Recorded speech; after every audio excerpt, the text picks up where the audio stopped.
Mary and Jess, welcome to the Retail Whore Podcast. Thank you. Thanks for having us. I'm so grateful you guys reached out to me. I think it was it Jess that reached out or Mary? It was me. Yeah. I must say, I was telling Jess, I'm like such a fangirl. I've been like following you and like listening to you for so long. I'm like, oh my gosh, she responded to me. He was very happy when you responded. He really was. Well, you sent me the DM. I was in the middle of show season, like setting up, and I saw it come in and I meant to respond. And then my assistant sent me a DM. She's like, look, did you see? And she's like, I'm going to use it for the Friday post. I'm like, oh my gosh, and I was like, I need to respond. So thank you. And I love that we share time in anthropology together and you have a store together. But I want you guys to both individually introduce yourselves and talk a little bit about your background so people both can understand who you are as well as hear your voice and understand who's who. So I'm Mary. I'm one half of Lily Marigold Home. And my background, I have a bachelor's degree in interior design. I graduated from the Savannah College of Art and Design in Georgia. So I have a background in interior design, which is what I practice now, but I also have a background in visual merchandising, which I worked at Anthropologie. I've done a visual for Macy's in New York City.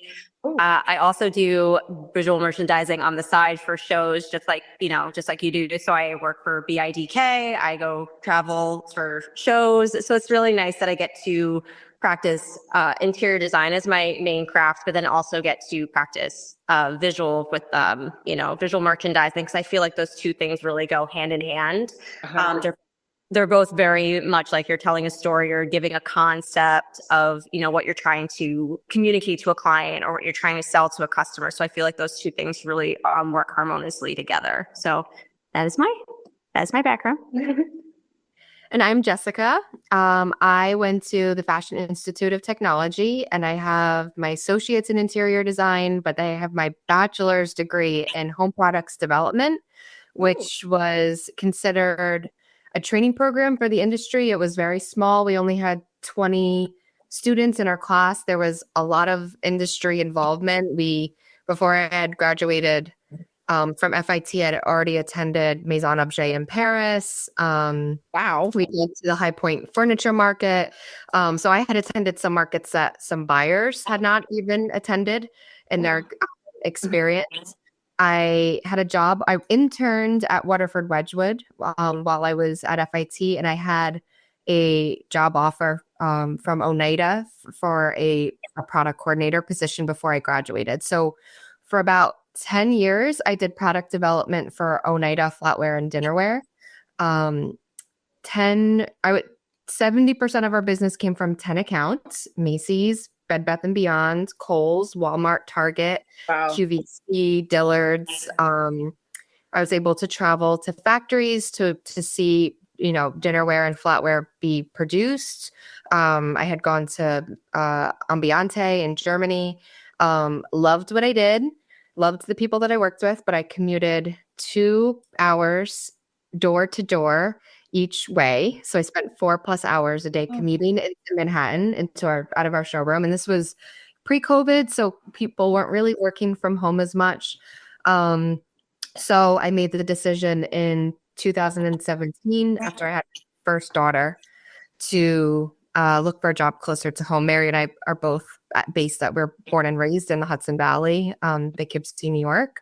So I found a job closer to Cold Spring. So that's where I had been working for the last 7 years. They're a small family-owned company who imports home decor and sells to more mom and pop stores throughout the U.S. So I've been with them for about 7 years. And then obviously I have the store with Mary. You've such a deep knowledge of product development. That's crazy. I mean, I think it's amazing to go in and see how things are made, but it must be incredibly challenging going to the gift show and like, this is shit. Yes. Yeah. I've learned so much from Jess. Like truly, it is crazy the amount of knowledge that she has, and it's awesome going to shows with her, especially for that. Well, they're either lucky or they're like, oh God, here she comes. But this is what makes Mary and I have done, or what's worked for us is how we've married our two backgrounds together because, when we get boxes of stuff, I mean, put me in Excel. I'm so happy in Excel. I love a good VLOOKUP. I love sourcing.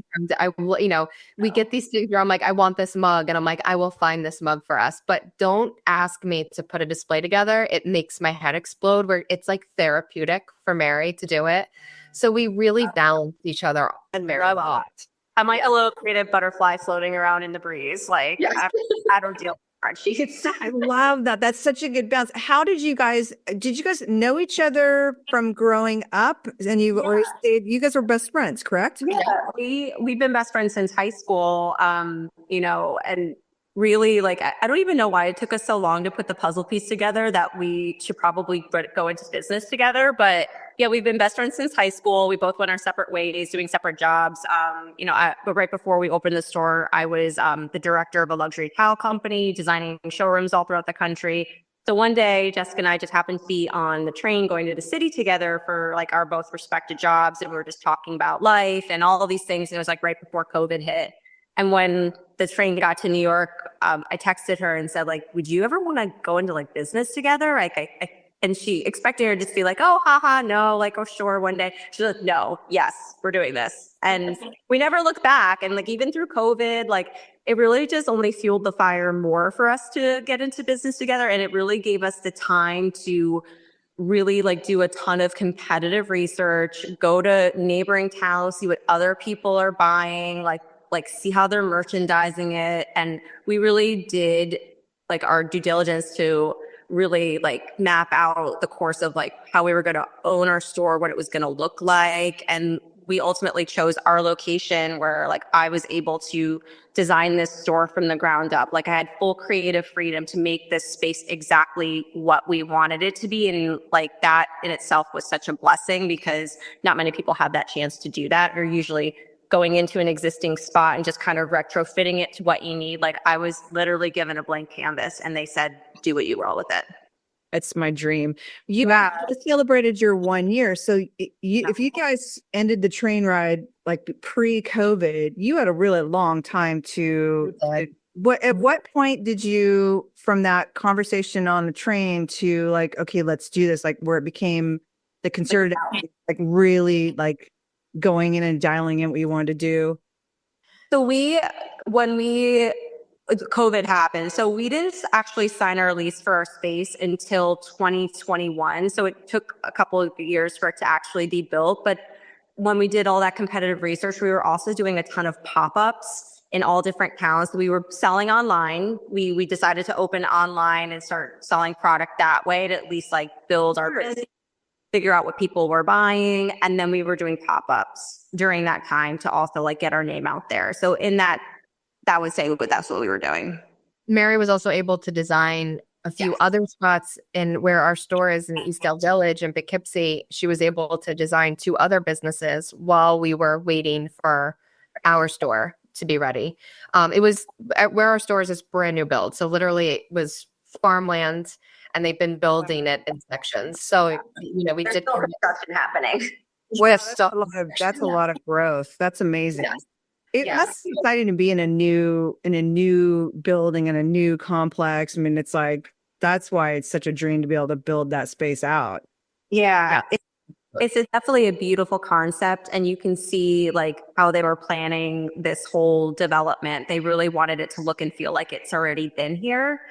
Each building has its own unique look to it. So it's not like you're going into a strip mall. There's really wide sidewalks. Like they really wanted this to be up where people could come, shop, eat, and dine, do all that stuff. So it's really like a very different type of a community here versus like just an average or your regular, like a strip mall or something like that. So it becomes a destination. So when you guys signed in 21, we were just coming out of COVID, right? Or we're still... Yeah, I would say so. Yeah, just like coming out, like 2021 was like around April, I think. So yeah, I think like things were starting to be lifted at that point, I would say. Because I think you guys came out of it before we did on the West Coast, right? Oh my God. I think I've blurred a lot of that stuff out of my head. Oh my God. I can't believe I'm even bringing it up because I said on a couple podcasts, like, I don't want to talk about it anymore. But it is fascinating to me, for the people that missed, like, didn't open their business during when it happened. Thank God. Because there's people I've talked to and they like literally just opened their business and then COVID happened. It's like, oh my God, you guys were lucky. You guys kind of missed that and then signed it after. Yeah. One thing, when you guys decided to do this together, how long did you keep each of your jobs? Because you are still doing another job, which blows my mind. Yeah, we're both still working. The life of a business owner is that the needs of the business come first. So we are both still working, which is difficult. Yes. We have to get into the store, but so you are still working. You're both working at BD. So I work 4 days a week out of the office, out of BIDK Home, 4 full days. And then that leaves me. And obviously I still do stuff for the store, but I do it when I get home, and I have 2 kids under the age of 7. So then it's like trying to do that stuff, after they've gone to bed. So it's late at night, a lot of late nights. And then obviously the weekends. Mary's been doing visual for BIDK, which is great. So she's been going to the trade shows, but obviously like those come in waves. So January are crazy with obviously Vegas, Atlanta, and Dallas, and then High Point is sprinkled in there. So she goes out for like a week at a time to do a showroom, which, we've been able to make it work with the store, which is great, but it's a lot. We both have young kids. We both have families. The store in itself is a lot of work. How did you both, and to go back to BDIK, how did you both end up there? So I was actually teaching adjunct for a couple years for FIT, the major that I graduated from. I was teaching an adjunct class there once a week for kids who, either first or second year students who might be interested in getting into home products. I was actually at the Javits show for New York Now, which BIDK doesn't even display there anymore. And that show has changed significantly since COVID. Before COVID, it was changing. Came across this company. I saw that they were in Cold Spring, and I was like, interesting, because I think I'd always assumed that especially a lot of the product development jobs were always based out of the city. We felt like it was such a big industry, but also such a small industry. When I was at Oneida, I worked with 4 or 5 other people that had worked together at Waterford Wedgwood, or then 3 other people that had worked with each other at Mikasa. So it seemed like for such a big industry, you were always kind of working with the same group of people. So I felt like, well, I'm never going to get a job doing what I do without being in the city. So I saw this company, they were in Cold Spring, and I was like, interesting. That's 20 minutes from my house. And so I'd reached out to them and just said, hey, this is my background, and this is what, I'm always looking for a job closer to home. And at first they didn't have, they wrote back and said they didn't have anything open, but they really felt that my experience was well suited for what they did. And, they asked if they could hold on to my contact info. I said, not a problem. And a couple months later, they reached out and they said, we don't have a job, but we feel like we need you. So would you just be willing to just start and learn everything about the business? And so I did. I started 3 months after I had my first daughter, and they didn't have a job position available for me. I just literally started learning everything.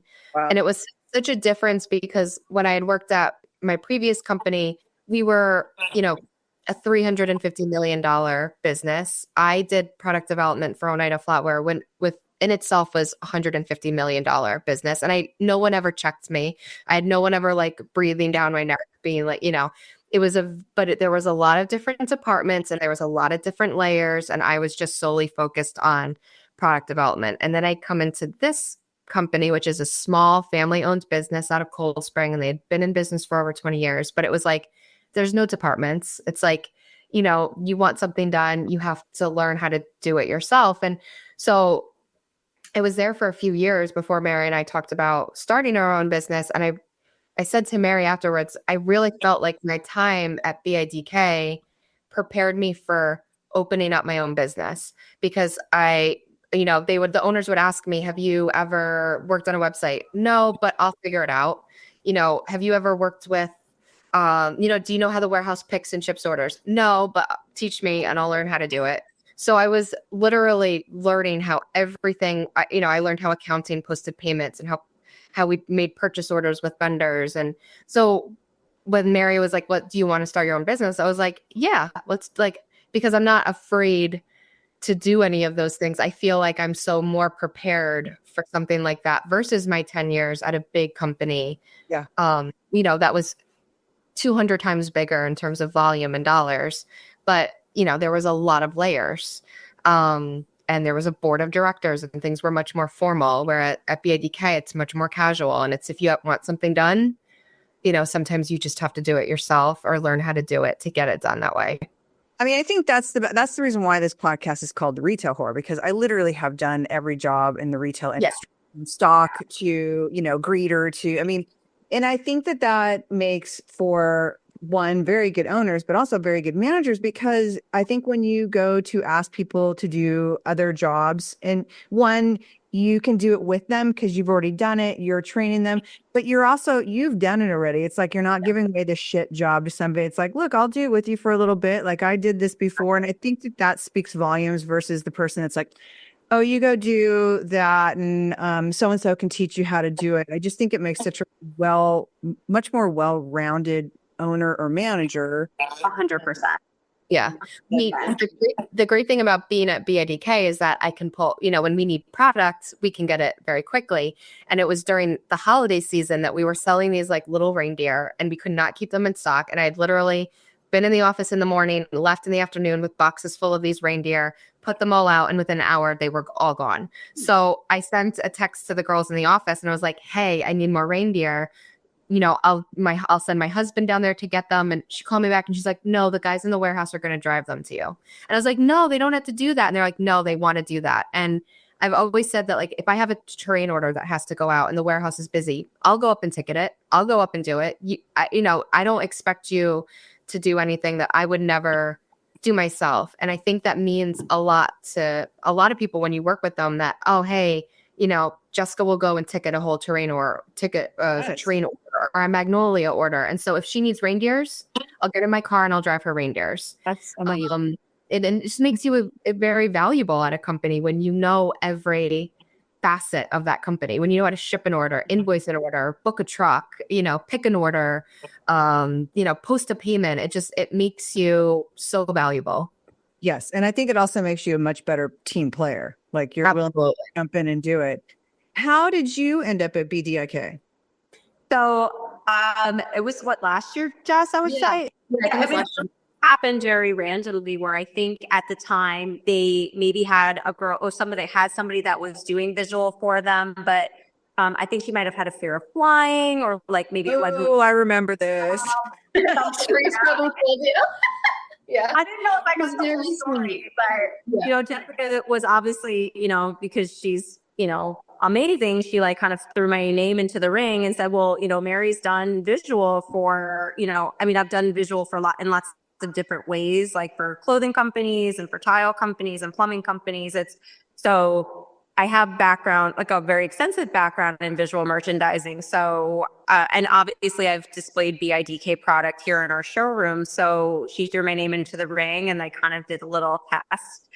It was my first time really merchandising such a large showroom. I must admit, the first time I was very overwhelmed, because I was like, wow, like to do all of this in like 3 days and it's all by yourself. It was like very overwhelming.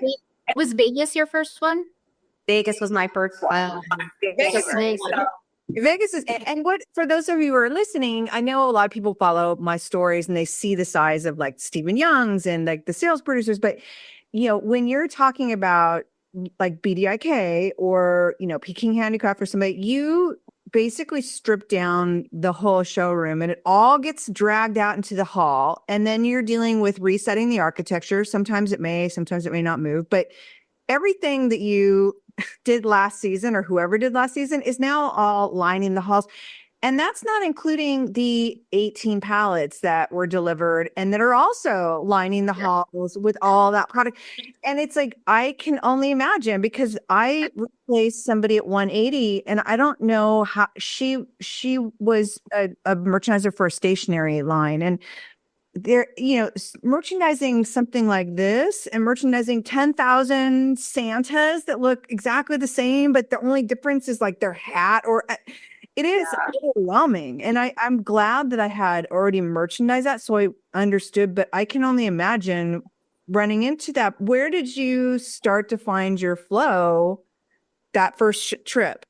So the first trip, I feel like, to be honest, I feel like it took me into the second trip to really find my flow. The first time, I think I was like in full panic mode the whole time. So I'm like, clearly, I don't want to disappoint anybody. I want to show like clearly my skills and my talent. I feel like though, like maybe after the first full day, I had a better plan about what I wanted to do, because really when I go into, any of their spaces now, usually I'll focus on like the big case good items. I'll really focus first on furniture pieces, like those anchors, like where are those going, mirrors and clocks, like the very big items that I know are going to like basically be my main vignettes of the whole entire showroom, because there's discontinued things that are going out into the hall that people are taking or going to like another showroom. So I'm really focusing on that first. And then I really clearly, if there's other direction from BIDK about like certain things that they would like to merchandise together, I start to make mental notes of that. But really, I feel like I'm focusing on the new stuff, keeping the new stuff forward, like towards the front, obviously cross merchandising it with some of their best sellers or things that I know like just work well cohesively. But I really feel like the first show, after like the main, like that first full day, I felt like I was getting into a better groove of like what I want to do and where I wanted to put it. But I would say really like after like the second show, I really found my rhythm. And for now, like for me, like going back to Vegas, this was like my second time. It was all laid out how I previously left it. So I felt like I really had control over what I knew at that point. I was like, okay, this is my plan of action. This is what I'm going to do. And really felt like I worked much more efficiently. I actually use a timer now. I actually put a timer on my phone, and I actually time myself to see how long it takes me to do a table, just to say, make sure I'm on demand. I didn't know that I put a timer on. I'm like, okay, if I'm at like 30 minutes a table, and then I go back, I sprinkle things, I move things around all the time. Jessica will tell you I'm constantly moving things around. So I feel like that's usually like for me, I keep myself in check if I put a timer on. I don't know why, but I thought I was crazy. That blows my, because my husband, when we first started dating, he goes, you were so controlled when I first started dating. And you like, I would have a schedule of my day, 6:30 wake up, work car, and then this, and then like literally every single project. And somewhere along the way, I let it go. I still do a schedule of what I want to take care of in the day, but I certainly don't do it by a timer. Talk about panic merchandising. I would be so freaked out. I'd be like, oh my God, I have 5 more minutes. Yeah. Well, the thing is, we have at BIDK almost 5,000 SKUs. Vegas, I bought a lot. Everything. I know. Right. Yeah. And then we have like 500 to 700 new SKUs a season. So, I mean, Charisse has, a lot of people feel like when we say, oh, we're going to a trade show, they think it's like this glamorous life. I mean, Mary will tell you, she feels like she gets hit by a truck at the end of every day. She's like, my entire body aches. And I'm like, it's not glamorous. You have 18 pallets in the hallway. It is a disaster. Everything is a mess until right before, that day that even the first day of the show, usually you're still tweaking things. And so it's a lot mentally to have to go into an environment like that and not get overwhelmed and not freak out and just trust the process and trust her vision and know that, she's going to keep moving and keep doing things. But I have to say though, like there are times now, especially when like I'm in the middle of like a display and like I'm in such a good groove where like all of a sudden it clicks. And it's the best feeling. It is the best feeling where I'm like, yes, I love what's happening right now. I'm like, I'm so into it. And like, Charisse is doing her own thing. So I'm like celebrating basically by myself. But like, I'm just get so excited because like, I love Like, and I know that you said this before, and it's really resonated a lot with me. Like, visual merchandising to me is like this beautiful way of storytelling. And like, I love that about it. Like, maybe I'm a romantic at heart, but like, I love communicating something like that through a story. And I think that's why I love doing it so much at the store now, like where we are. Like, the fact that like, I see people's reaction when they come in of like, wow, this is such a beautiful store. This is such a beautiful display. Like, I want this in my home. Like that, I done my job. And that's where I feel really like this huge sense of like accomplishment, like that I've conveyed what I love and somebody else is seeing that and it's resonating with them. So when I'm doing a display for a show, I don't really get to see people come through and see that, but like I get very excited. I'm like, wow, like this whole concept is, I love where I'm going with it and it makes me really happy, and some more so than others, but that's like the best feeling that I love about visual. And I don't know, like that's, I think when I'm doing it and the whole crazy week that you're merchandising, when you get those little pockets of happiness, like that to me is like what makes it, that's why I love doing it. So Well, yeah. When we went to Atlanta, we were there in June, and I had 180, and then I had Artful of Trading's shift of their showroom from the holiday floor on 16 down to the new redone garden center. And it was the same thing, an open blank space. And it's like, I always start to get that feeling when I set the architecture and you step back and you look at it and you're like, oh my God, okay. And then you do that next layer. And for me, it's always like the opening statement where I'm like, oh my God, I love so much. And it's the weirdest feeling. And it's like, I don't know, people understand how gratifying it is when it works. Cause when it's not working, it is a fucking nightmare. Oh, and, like, sometimes like you kind of just like, not to say you have to leave it, but like depending on the time, you kind of just have to like be okay with it and like, okay, this isn't what I really love, or this is not really, it's not working, but like you kind of have to move on and you just hope that like the next thing is going to be better. Like I really do try though for everything that I touch. And I truly try to touch every inch of a showroom when I'm there. But, you know, some displays are more successful than others, but like I really do try each one that I touch to get that feeling. And it doesn't always work out that way, but when it does work out that way, it's really great. Did you do Atlanta? No, so they have somebody else that does Atlanta. That may change, I'm not sure, but right now I don't do Atlanta. That's really good. I mean, I was gonna say, because Dave and I were there and I went to say hi to Sharice and we are talking for a bit, and you know, that, I mean, for those, I mean, most people know BDIK, but for those who don't, take a look at the line, because it is like, it is so dreamy. It's everything from big architectural pieces to, you know, smaller pieces, but it's one of those lines. I mean, obviously you sell to Terrain. I mean, you sell to some amazing accounts, but it's such a beautiful line. It's like one of my favorite lines to buy. Like I was so happy that I was there during samples and I drove my car to Vegas, because I was like, oh my God, Sharice, I want this and I want this. Like I came home with so much stuff and I'm so happy. You don't even know. I'm so bummed I missed you, because I literally helped another person. You were there. You were hauling things back and forth. And I was standing in the hall, like Sharice was trying to ring somebody up, and she was forgetting the cost of things. And she was getting all flustered. I'm like, it's okay. I'm just going to stand over here. And you were like, I was watching. And that's why it's like, I know it was you, because I'm watching you haul things in and out. And I think you looked up and said hello. And then you went back and then I paid Sharice and I walked off with my crap, and that was a lot. But I when you said that, I'm like, oh my God, I know I ran into you, because I was down around the corner at Artful Trading in Vegas. Like, so funny. It's such a small world. It's such a small world. When she told me that, and I love Sharice. She's literally like Mary's my other half in so many ways. And that BIDK, Sharice is my other half. We just we finish each other's sentences. And if the two of us are working on it and something, it's just, it'll get done. But she's been with the company for so long. Her ass off. Like I watched that woman. I mean, I think we're both around the same age, and she is like, she kicks ass. I mean, it's just amazing to see what she does in a day. I'm always holy shit, like, And she's another great example of, I can't tell you how many times something's come up and she'll call me and tell me just because she wants to vent, but she's not, something falls through or something happens. Like, there's been shows where she has one particular person that will come in and buy all the samples. But then she's had shows where like that person doesn't come through for some reason. And instead of just picking up the phone and calling the owner and being like, my sample person backed out. What do you want me to do? She's like, I'm going to fix it. I'll figure it out.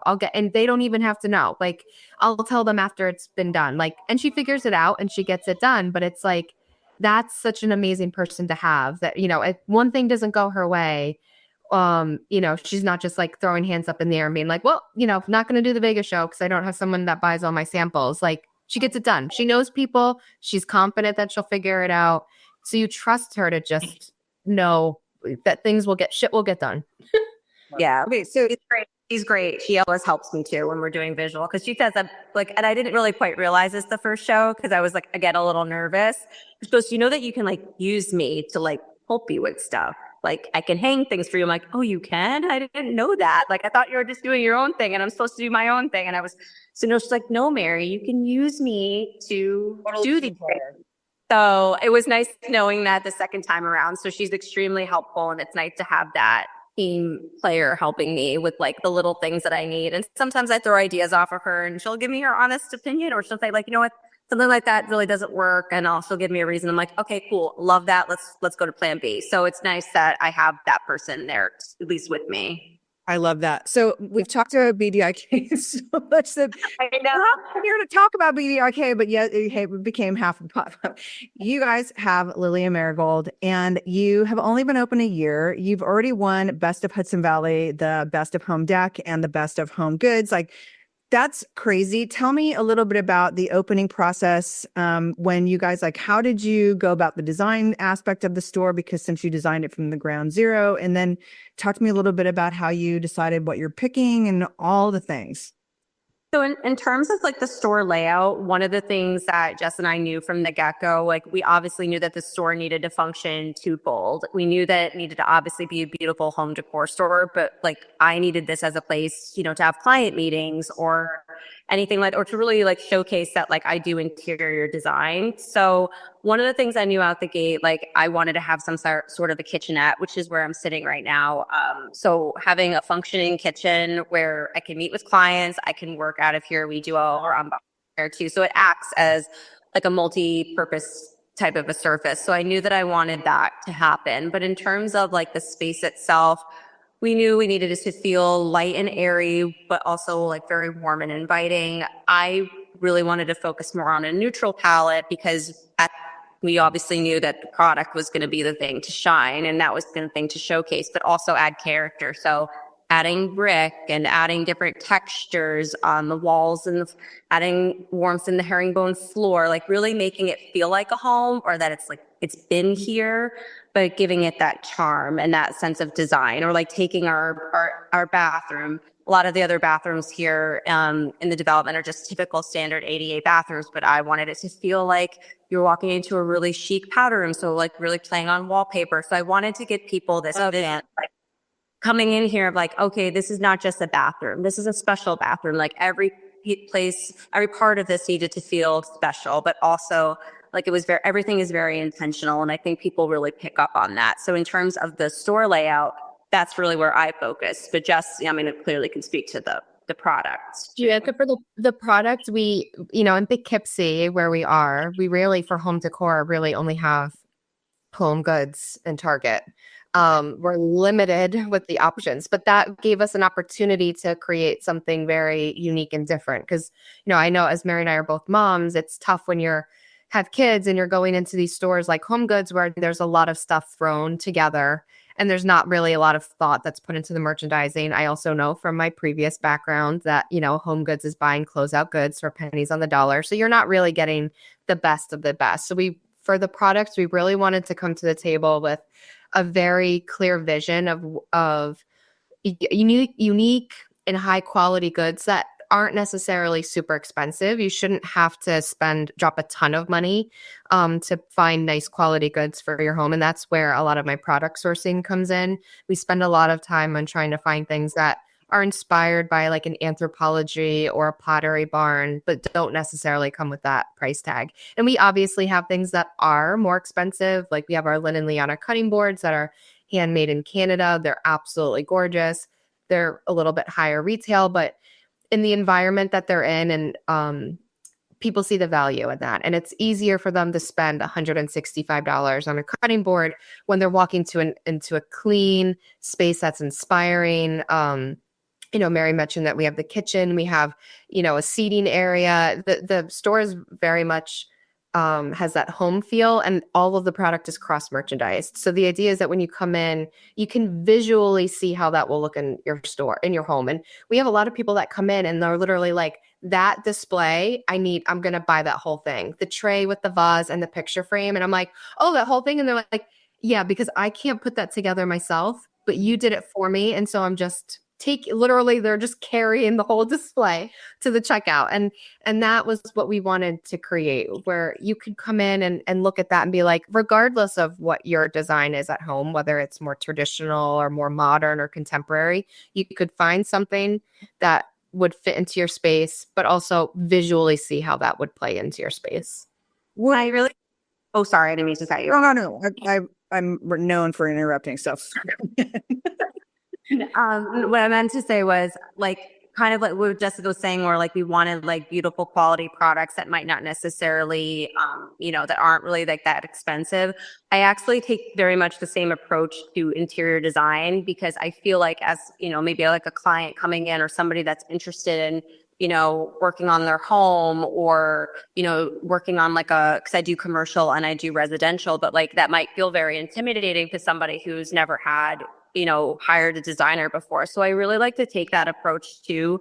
We're like the same thing with our product, like beautiful quality, but you don't necessarily have to spend a ton of money. So I really try to do my due diligence to like make all of my clients feel comfortable and know where to spend and splurge and where you can hold back. So I really try to make it feel like interior design can be accessible to anybody. We offer different design packages based off of your needs, because every person and every client is different. Everyone has different needs for their home or their space. So I don't like to put everybody in the same box. And that's usually like my approach, is just to make the design process a little less intimidating and more inviting. So it's like what we practice in our store, we preach and we practice that also with interior design. So I feel like that really is like it really fully encompasses who Jessica and I are as people, but also like the message that we're trying to communicate and like the product that we're trying to sell on our services.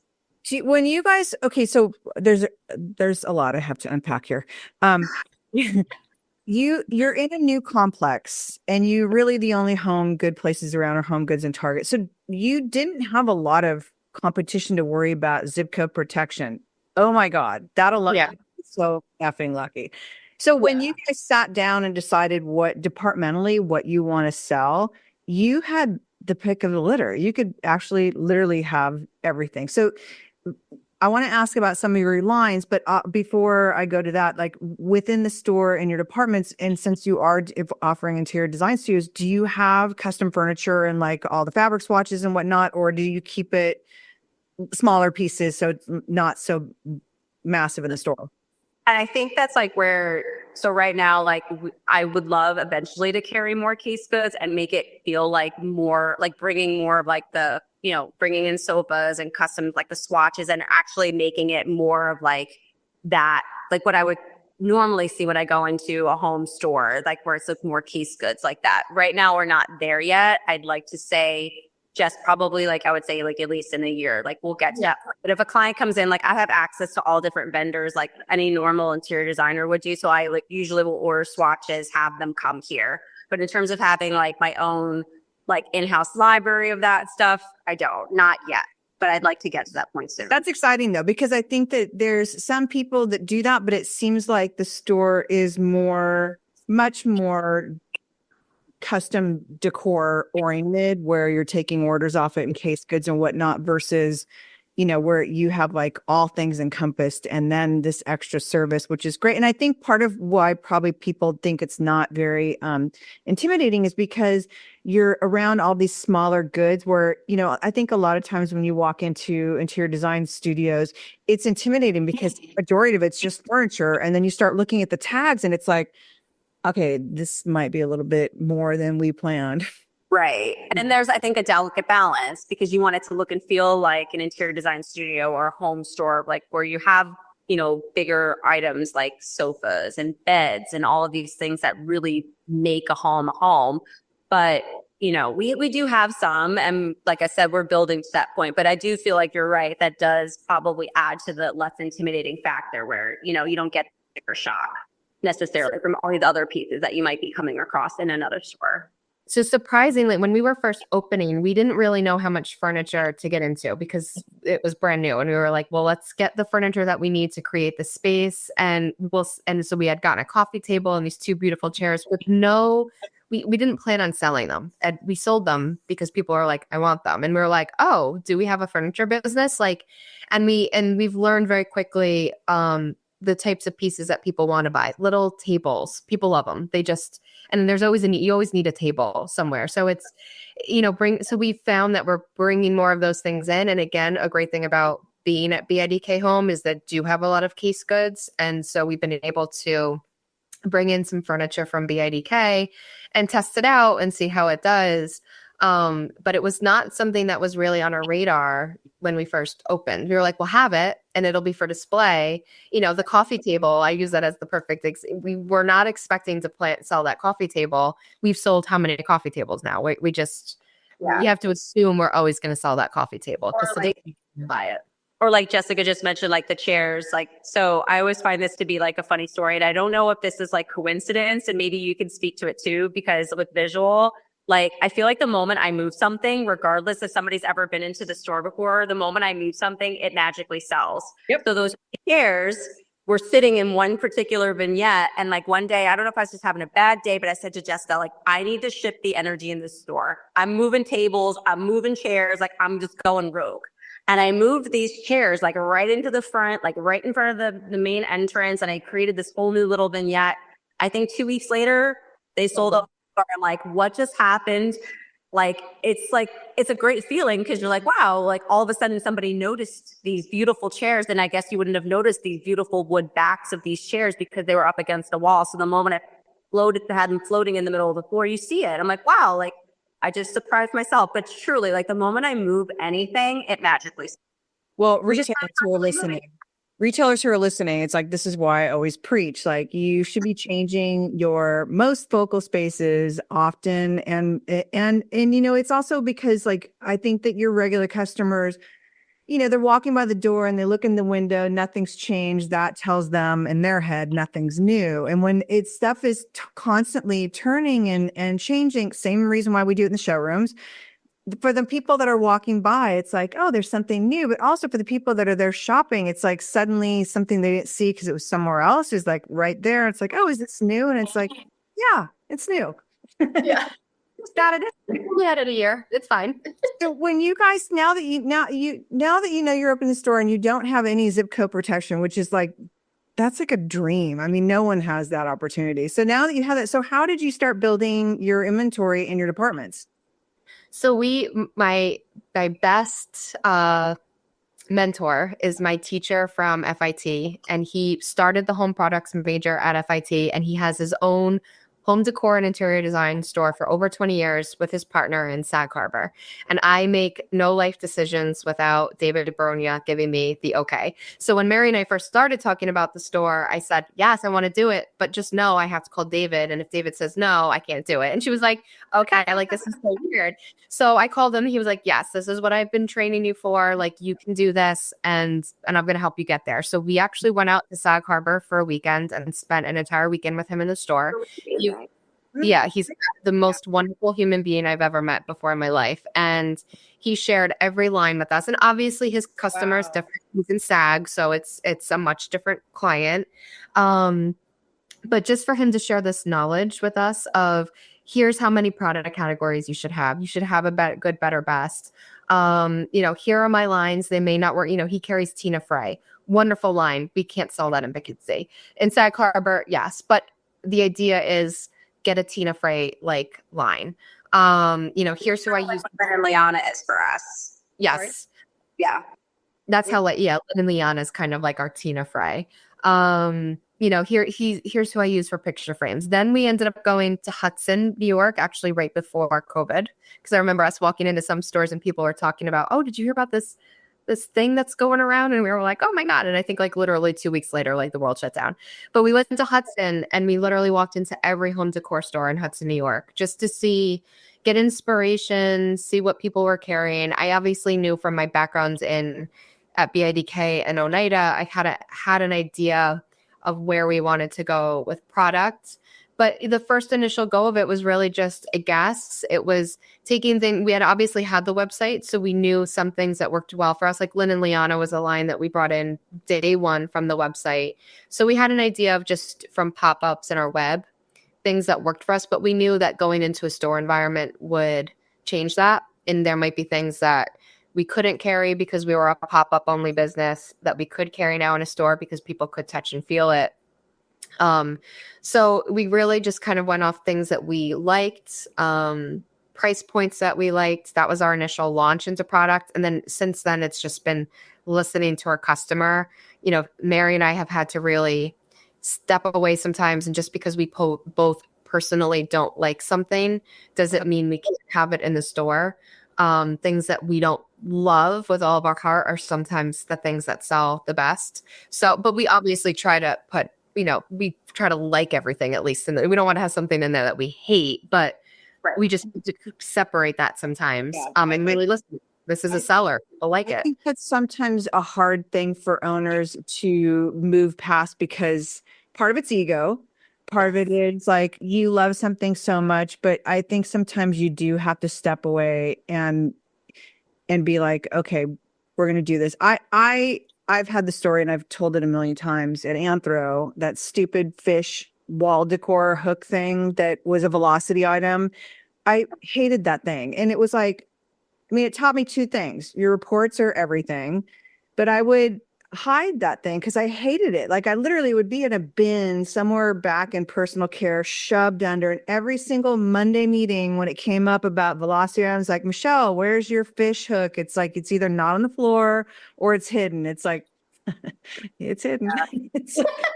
I at that point now, it's like, now when I go into stores, like if I don't like something, and there's a lot of things that because I don't do the buying in a lot of my retailers. Some I do, a lot I don't. And it's like, there is a lot of times where I wrestle with like, I really don't like this, but I have turned it into almost a game of like, I'm going to make this look so good where it's like, okay, I freaking love this now. And I end up walking away like, I love this. And it literally, it was that lesson at Anthro. And it's like that push pull, but I always go back to like, okay, this is going to be a game. I'm going to make this look so good. And I try to do the same thing visually here. So like Jessica said, like I definitely, sometimes I think my ego gets in the way a little bit where I'm like, I don't like something, but like Jessica said, like numbers don't lie and reports don't lie. So clearly, like if something is working, my job as a visual person is to sell that, to make it look good and sell that. So like I also very much have the same mindset of like, it's a good challenge. It pushes me, it keeps me on my toes of like, how can I make this look good? Or like, how do I sell? Like, how do I, give it a new life? And somebody's going to obviously see it in a new way, even if they love it or if they've never seen it before. So it's a challenge, but I consider that like a challenge well accepted. Like I accept that challenge.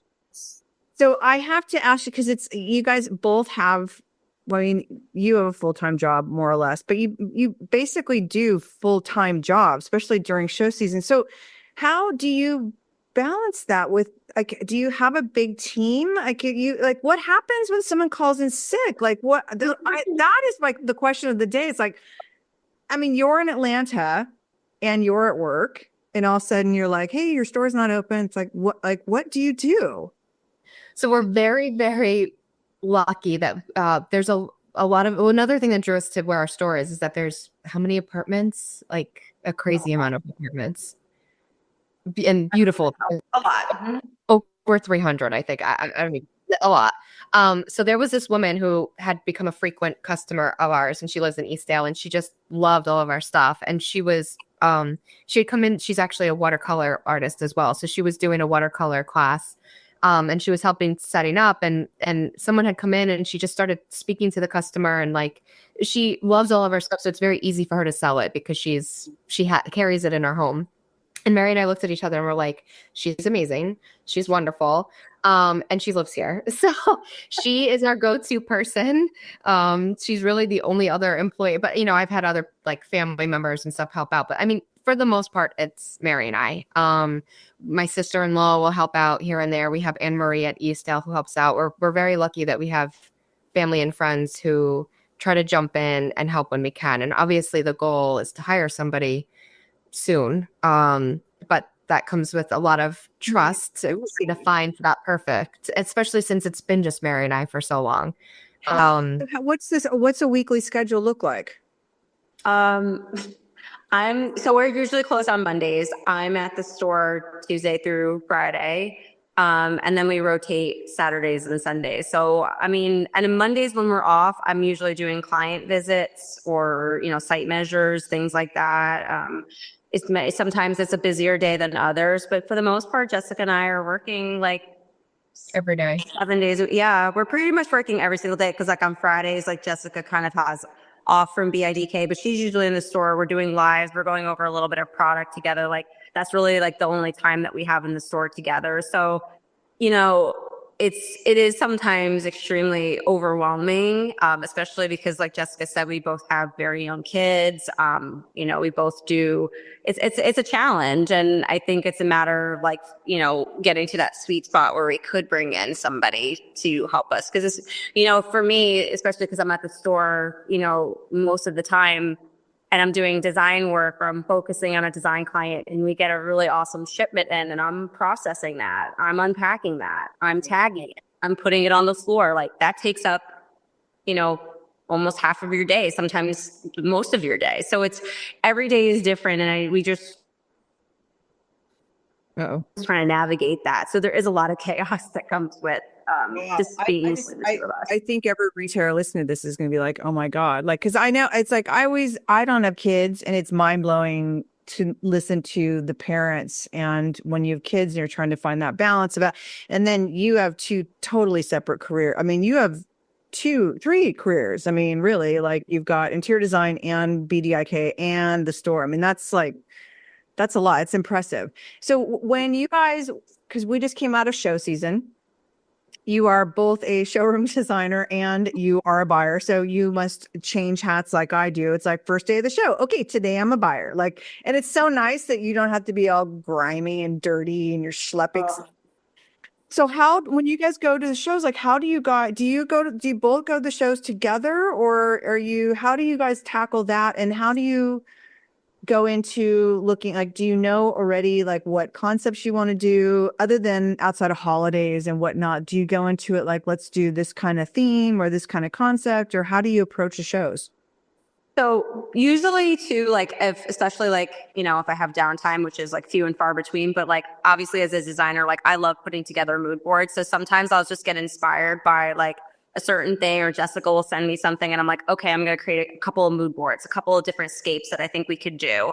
And sometimes we go off of them and pull them. Sometimes we don't. But in terms of like, there's just certain things that we know we're specifically looking for.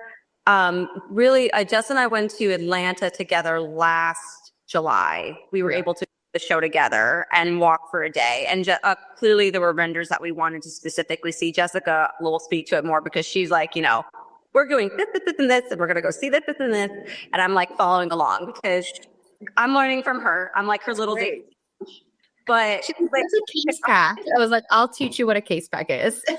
like I learned now what like like the minimums are and all these things. I'm like I like this, and Jessica's like, no, this is like ornament, like all these. She's teaching me all these new things, so I'm learning about the business in such a from a completely different perspective. But like I go in like on my end of like, okay, like I think I want like a woodland theme for fall and maybe like, you know, something a little bit like I'm just going into it like with things that like I know that I like, or maybe things that inspire me that I see that like I want to start pulling, and Jessica will do very much the same. We're constantly texting each other all day and all night. The moment I wake up to the moment we go to bed, we're texting each other, mostly work things and sprinkling in some other fun things and TikToks and all that. But for the most part, we're talking business and things we want to bring in or things that or whatever. But so when we're going to a show, it's a little bit of both, where Jessica's looking at it very numbers oriented, but obviously things that she likes. And I'm looking at it like, oh, like I know that I'm looking for something like this. And we kind of go searching for it. For the case packs and whatnot, that those lessons, like the minimums, and like, oh my God, Choose Company, biggest nightmare. So I love Choose Company, but such a nightmare. Talk about case packs. It's like, oh, 24, it's 18. Like, who can sell that many? There's one vendor. I don't even know who it is. I'm blanky, but I'm still like, what is the case pack? It might be Callaloo. I'm like, I still don't understand how you're selling it to me. Could you just give me the price per unit? I don't need the price. Yeah. Packs. Like, I don't need to know what it's a case for 24. I need the price per item. So, and same thing with an order minimum, because we were starting out and really didn't know.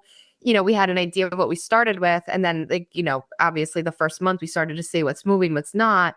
You know, I didn't really want to commit to a vendor that was saying, it's a $1,000 order minimum. Well, that's a lot for me. That's a lot for my open to buy for a month. So do I want to commit to $1,000 with you and not know if that product sells? So, you know, it's something to keep in mind when we're ordering through vendors. And we do order a lot through Fair now too. You know, and we'll find something that we like. And I'm like, yeah, but that vendor's got a $500 order minimum and we like a mug from them. So, you know, that doesn't make sense. So it is a lot of times putting the puzzle together of, you know, looking what we like. And, you know, we do look to like Anthropologie and stuff for inspiration, because we do think they put together such a great assortment every year that has a clear vision. So we really like to look to that as inspiration. And now it's like, okay, where do we get those things? And how do we get them from, you know, the most bang from our buck from a vendor? You know, is someone offering a freight special? Is, you know, can I get, you know, more from one vendor and then get a discount because I've ordered so much from them for the year? So it really is like putting the puzzle pieces together, not just, I like this frame and I'm going to order this frame from this vendor. Yeah. A lot of people, I think, go under that. Though. Yeah. We go to Shop of Deck too, is Shop of J. Like we do that. We went in like February. So it's really nice like that we can do something local in the city versus traveling to Atlanta, or like if Jessica just happens to be in Atlanta, like she'll walk the show and she'll tell me. So like if we can't do something together, like if one of us is there, like we're both constantly communicating with one another. I have a question on what your holiday is going to look like. You ready to tell her? I mean, it's very exciting. I mean, I think it's great going into a second holiday season. Yeah. I feel like in general, we did really well with our first holiday. The things that we brought in really resonated with everybody. And there were certain things that people were asking for that we didn't have that I think we're going to focus on more this year. But like really this year, especially because I'm moving the floor around, like, and one of the things that I really want to do is like have a big Christmas tree, like in the center of our floor and put the ornaments there. So it's easier for people to shop on that specific display, bringing in garland. We really decided last year to just test it out, but I think we're going to go like full throttle of doing, more custom curated gift boxes for people. And those I feel like are very special, where we like make a nice wooden box and we really take the time to like curate different themes for people, and we make it very affordable. So custom gift boxes, lots of ornaments, candles. Like the one thing I keep saying to Jessica, like there is nothing better than Anthropologie during Christmas, because of like all of the Capri candle. Like they do like just tower displays of all these gorgeous candles. So like I think the best thing for us is to like know what we sold really well the previous year and just go harder on those things and really like focus on gifting, ornaments, like garland, like really making this place feel and look festive. I think Have a theme though? I mean, do you go into like you had said woodland? Yeah. No, I have to say, like for this one, I don't think there's like a specific theme. I don't think I'm gonna do like anything really, except for like maybe like just we were thinking like the pasta thing, right? Like a pasta type of a. Was that more for Christmas? No, well, that's going to be for October. I would say it does have a little bit of a woodland theme, but there's things that sell like glassware sells really well, holiday glassware. So we're going to invest a lot into holiday glass. Our decorative pillow. Yeah, decorative pillows sold really, really well last Christmas. So we're going to bring in a lot more decorative pillows. And I would say the theme is it's a little bit more of a sophisticated holiday. We don't really like your traditional Santa Claus on things. I think for the holiday, I don't necessarily focus on super specific themes. Like I do want to bring in something like very woodland for at least part of it. But like I know in like the summertime, like I was really inspired by Cape Cod. So we did this whole like melamine, like Cape Cod collection, lots of whales and lobsters and like a whole outdoor beach cocktail thing. So like certain themes like that, like I really like dove into for like the summertime. And I think especially more for like fall and Thanksgiving, I could probably be more themed, but I think Christmas or that Christmas holiday, I'm going to I feel like keep it more universal. I think that's how I approach it. But if there's something that I happen to stumble across that speaks to me that's very specific, I'll go hard on a theme for that. I asked because because I do Rock Paradise and it's a crystal store. I mean, it's like there's no Santa, snowman, anything like that. So it's like a couple of years ago, we did giant flower clouds for each window, and then we added lights, so it had that light. So this year it was like, I had to figure it out in one day, pre-show Saturday of Vegas, because I was driving home Sunday, the day the show actually opened. But it was nice to go because Creative Co-op, which I love, had like their holidays amazing, and we did mushrooms the year before, and 2 years. So the first year was very organic and felt very botanical. And then the next year I was like, okay, let's switch it up and we'll make it feel kind of young. We did the Cody Foster mirrored mushrooms. They bombed.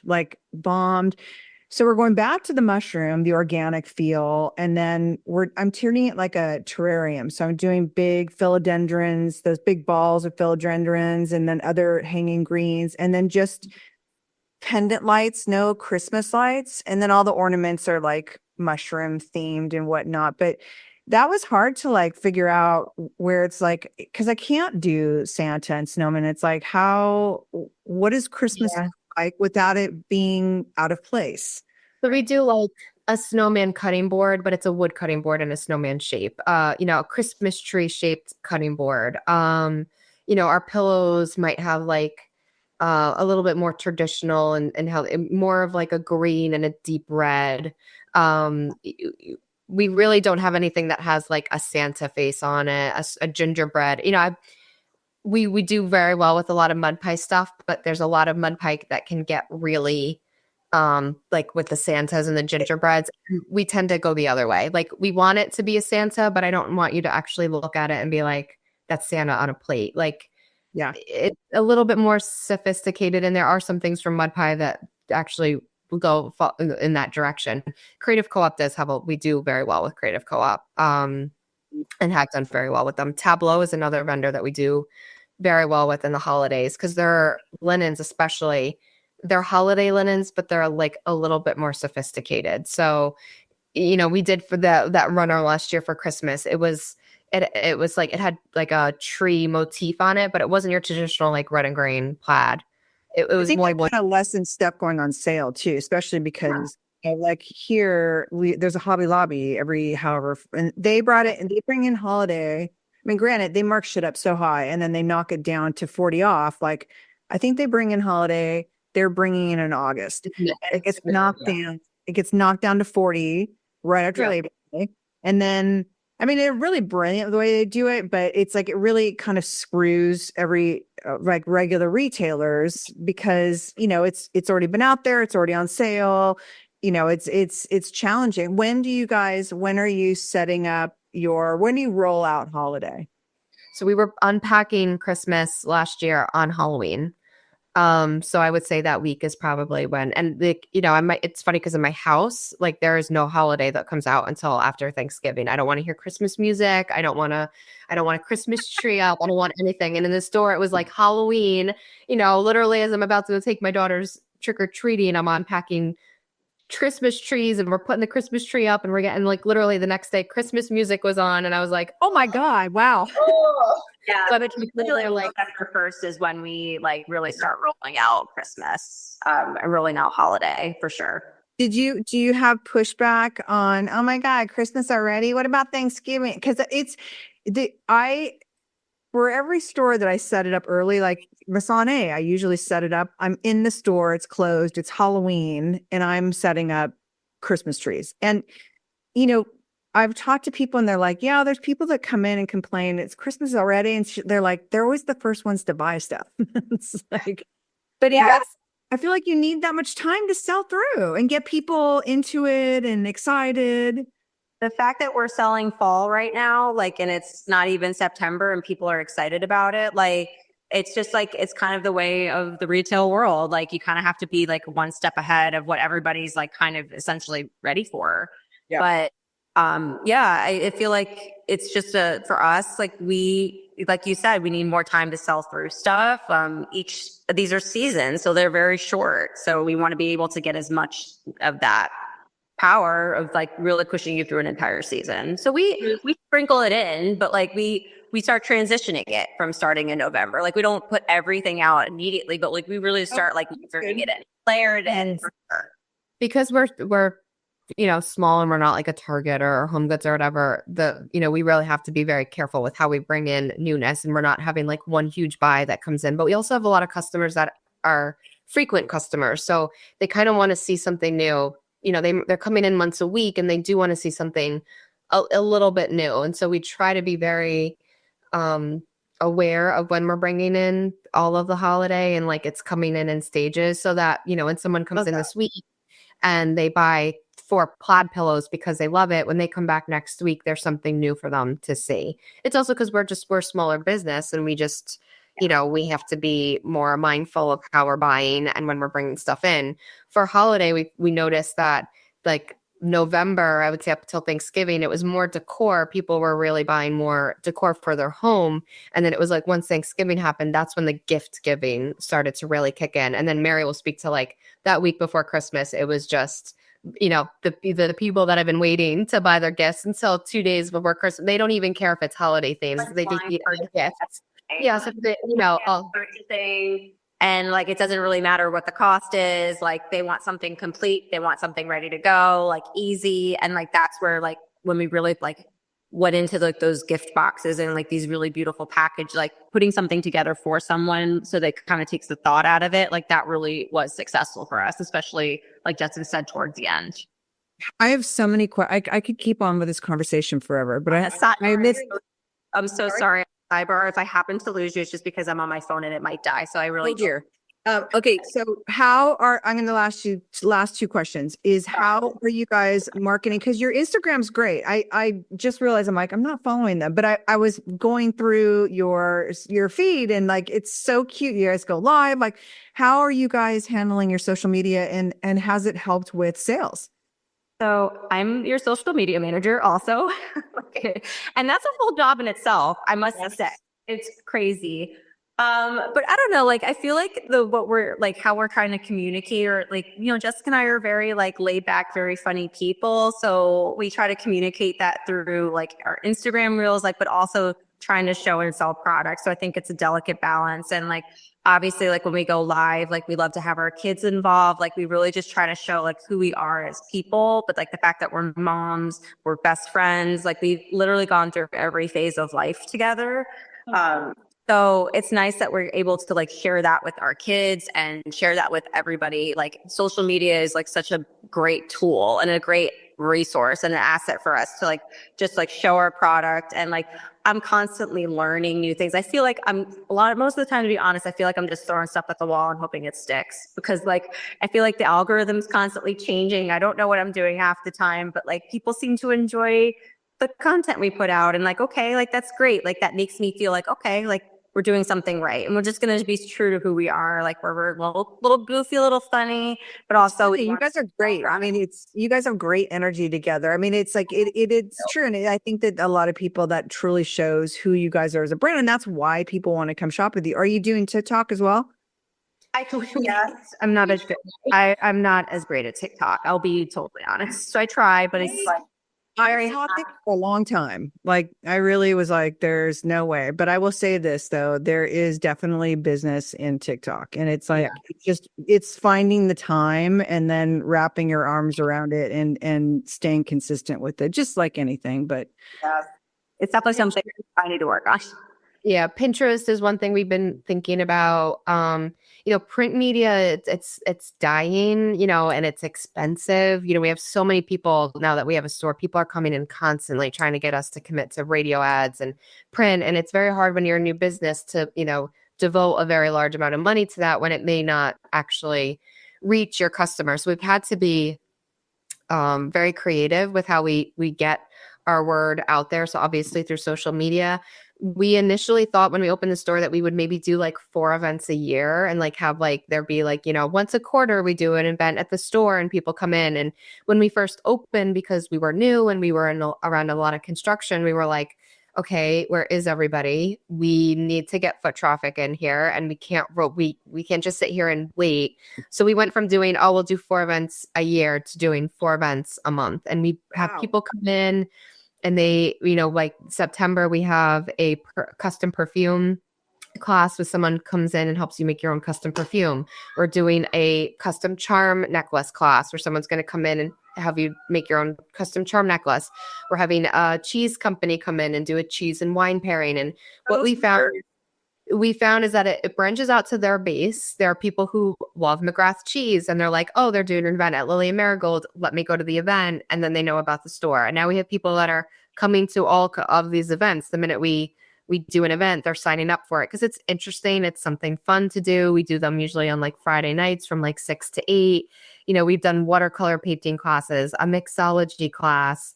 We did 6 wreath making classes because we have a florist that's 2 doors down, and we were like, we'll do a wreath making class, and it sold out in 10 minutes. Like before the end of the day, we were sold out. So we had to do 6 of those. So our local businesses for these events. So we're bringing in other local talent into our store to we're collaborating with other like-minded people and others like small businesses.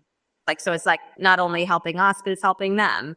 So we when we opened the store, like we truly wanted this to be a place where you can like come, create, learn. It kind of just turned into this whole other beast that we didn't even realize would happen, but we enjoy it. It's a lot of time. I was gonna say, wow, to add that to us, but I think it also builds community, and that's what the interview that I had yesterday. That's also in the Hudson Valley, the yarn and wine stores, that they really do a very big thing of building community, and they have like I guess in yarn stores, like Wednesday yarn knitting day, like where it's a community thing. They just come in and bring your project and knit, have a glass of wine, chat. They said you guys are building community. And I think that's what's so important, I think, right now. And that interactive element, to have that in retail, I think that is huge. And that's what sets you apart from the people who just open and close their doors every day. And that's it. Ta-da, like we're done.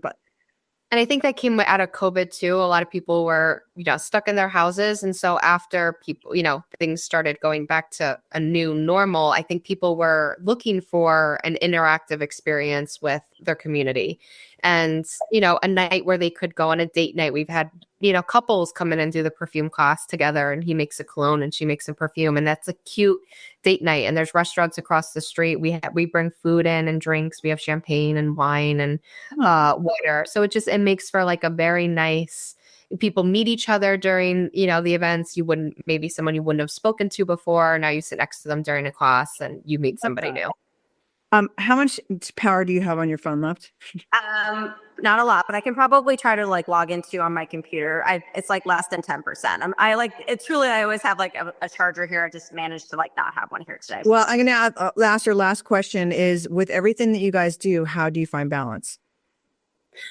I think we're figuring that out still. I'm not, Yeah. I mean, I'll be totally honest. I think we're still trying to figure that out. And it's a challenge because we both love what we do. And like when we decided to open this store, like we're all in. Like I live and breathe this store. So it's about, I guess, like coming into this, like, I mean, clearly going into holiday, you just like, you go full steam ahead. Like there's no thought, like we're just going to go crazy. But I think like come January, I really feel like maybe that's like a new goal, at least for me. And I know I'm sure for Joss, but like trying to find balance because it only gets harder. There's only more that you add to your plate. And, you know, we always are constantly trying to set like this bar of like, what can we do next? How can we make our store better? Like, because we love what we do so much. So it is very hard to find balance and it's a challenge. And I think that's like certainly a goal that I need for myself too. And because you have to be able to balance your life and your store.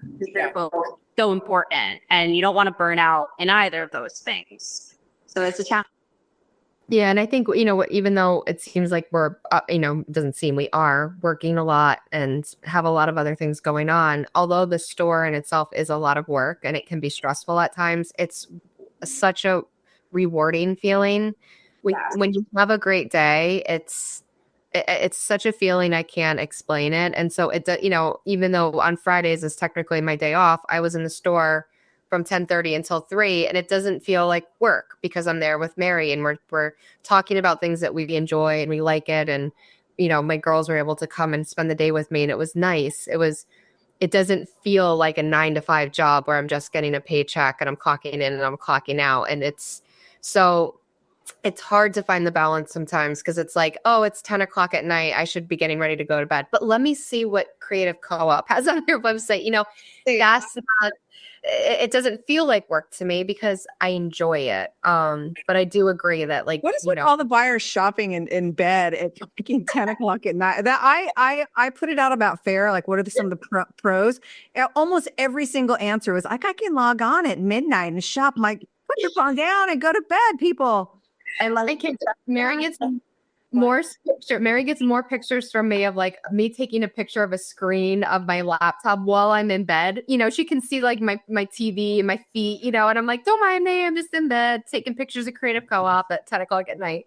And sometimes we're so fixated at like we need to find this one thing. And like, I will not rest until I find this one thing. And like, it becomes a mission.